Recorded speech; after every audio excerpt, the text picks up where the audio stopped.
के अरे भनिदिनुहोस् त यो पेन्दुक थेन्दुक यो चाहिँ तिलिचो बेस क्याम्पमा होटलको नाम के अरे भनिदिनुहोस् त होटल न्यू मुन लेक न्यू मुन लेक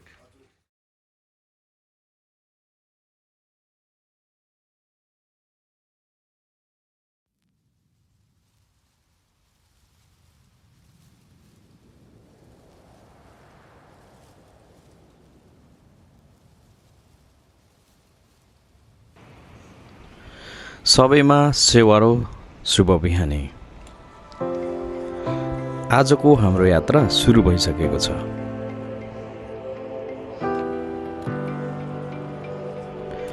बेस क्याम्पबाट तिलिचो जानलाई कम्तीमा बिहानीको 4 बजे उठेर जानु पर्दो रहेछ।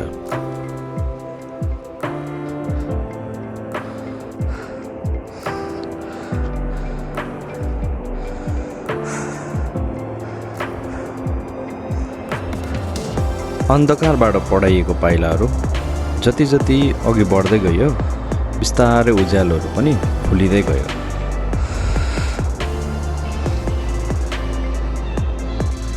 हामी तिलिचो बेस क्याम्पबाट 4 बजे उठेर हिँड्यौँ र बल्ल झिसमिस छुट्दैछ। लगभग भर्खर झिसमिस छुट्दैछ तर क्यामेरामा राम्रै देखिँदो रहेछ, उज्यालै देखिरहेछ, हिमालहरू प्रष्ट देखिरहेछ। हामी अँध्यारो थियो, अलिअलि परबाट उज्यालो छुटेर आउँदैछ।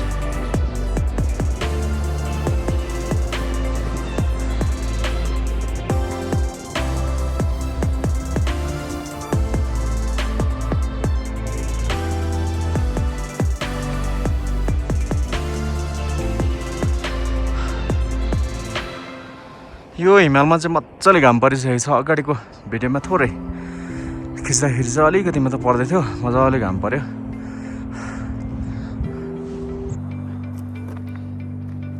त्यस्तो उकालो नभए पनि हरियो परि नभएकोले गर्दा श्वास प्रश्वास गर्न एकदमै गाह्रो भयो।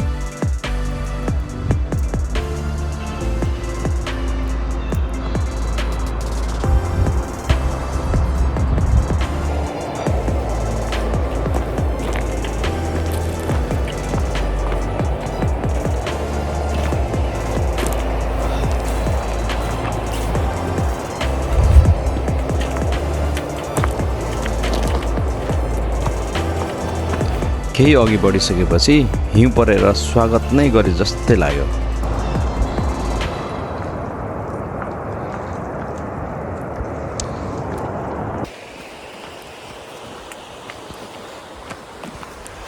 हिउँ परेसँगै हिँड्नुको फाल्टै मजा हुँदो रहेछ।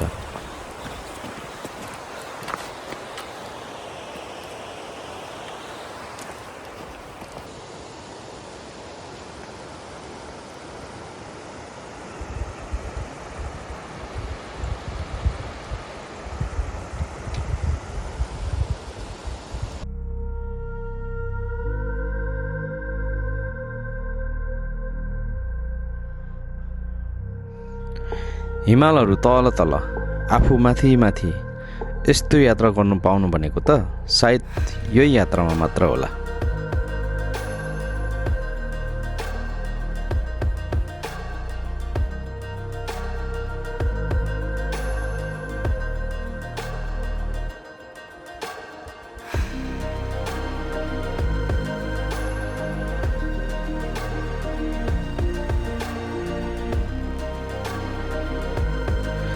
सात घुम्ती उकालो भने चाहिँ यो यात्राको अलि गाह्रो उकालो रहेछ।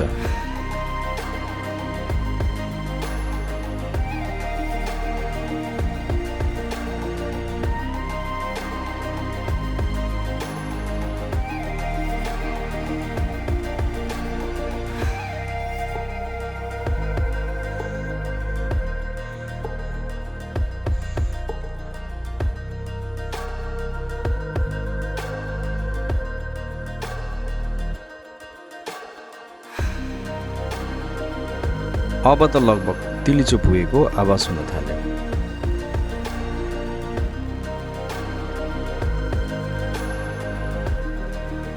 हामी चाहिँ आज तिलिचो बेस क्याम्पबाट हिँडेर यहाँसम्म आएको छौँ। अब लगभग हामी यो एक्चुअली एरिया कुन हो थाहा भएन।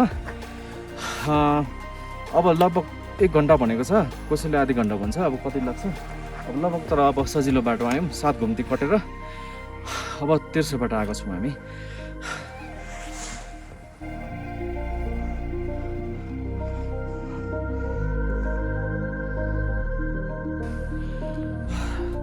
म तिलिचोक लेक छेउमा आइसकेको छु। लगभग यहाँबाट आधी घन्टा जति भनेको छ। वरिपरि हिउँ नै हिउँ छ, एकदमै चिसो छ। यस्तो लागिरहेछ कि हिमालदेखि माथि छु जस्तो लागिरहेछ। अरू हिमालहरू धेरै तल छ, एकदमै हाइटमा आइरहेको छु।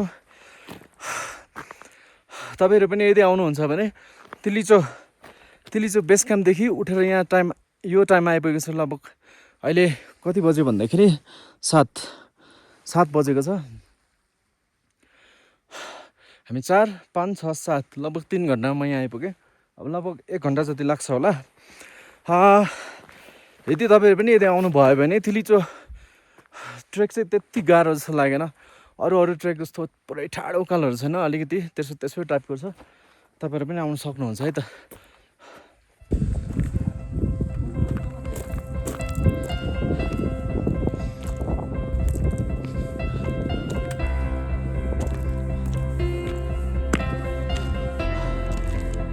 अहिले चाहिँ म तिलिचो लेकमा, एकदम चिसो छ, धेरै चिसो छ।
वाउ, तिलिचो लेक फाइनली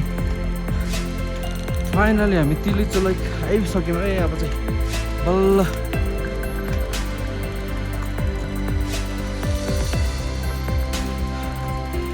धेरै दुःख कष्टका साथ आइपुग्यौँ। तिलिचो लेक सबै आइस जमेर यस्तो भएको छ। लेक पुरा आइस छ।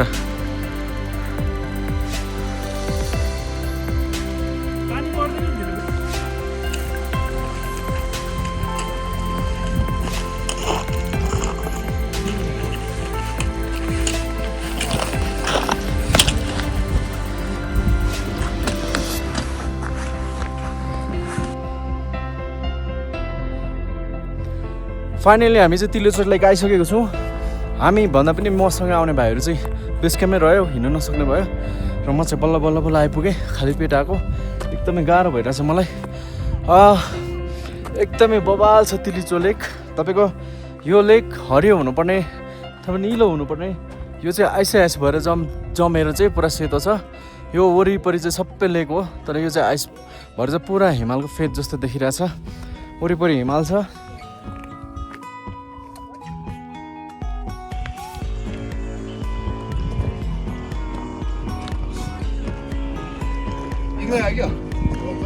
हजुर आएर त सकेन हिँड्नु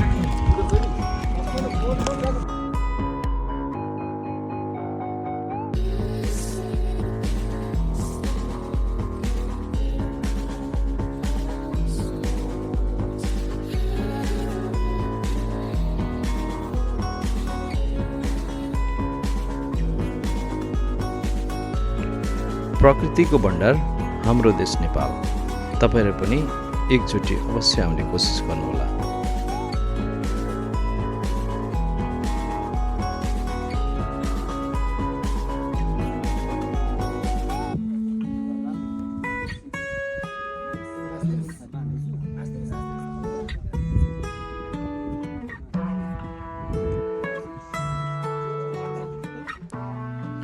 यस्तै यस्तै भिडियोहरू लिएर आउनेछु।